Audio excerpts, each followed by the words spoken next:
Une histoire de Shiva et de Parvati ou Shakti, hein, c'est deux noms pour la même déesse. Et là, ils sont amoureux, amoureux fous. Donc, ils dansent, ils vont partout, c'est le paradis terrestre en fait.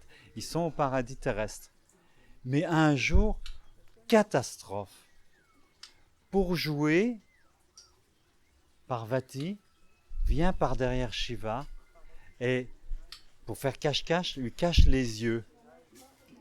Et à ce moment-là, instantanément, Shiva disparaît et toute la nature autour commence, c'est l'hiver, les feuilles tombent, il n'y a plus de pluie, c'est la catastrophe et c'est le monde qu'on connaît avec plein de conflits, de choses qui ne vont pas.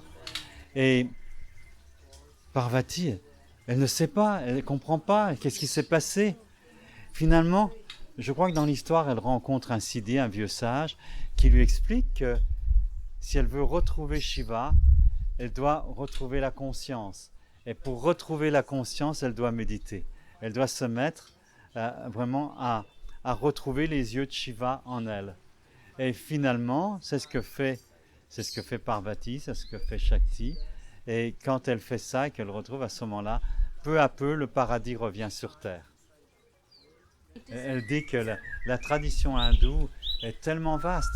Là, elle s'est développée autant à Bali que dans les Himalayas. Et donc c'est très très loin. Et ça s'est développé. Alors, chaque sous-culture a développé ses mythes, ses histoires pour qu'on puisse comprendre les messages principaux. Et c'est une vision, en fait c'est une vision originelle de la vie, du monde qui s'est développée à travers l'hindouisme. Aussi, c'est pas seulement géographique qu'on a développé des, des histoires différentes, c'est aussi qu'il y a différents niveaux de compréhension. Par exemple, il y a le mythe de... Excuse-moi, je parle trop, hein.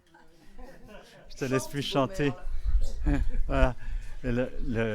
Une épopée, le Ramayana, c'est pour expliquer beaucoup de choses par rapport à la vie de famille, les relations entre hommes et femmes, etc.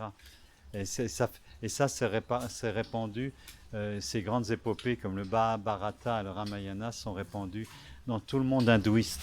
Bien des choses sont dites en symbole. Quand ils disent que l'énergie a trois types, les trois gods, hein, Brahma, Vishnu et Shiva, c'est aussi sur la structure de la matière, électrons, protons et neutrons.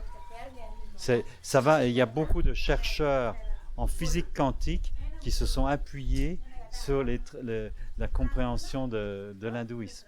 Vraiment.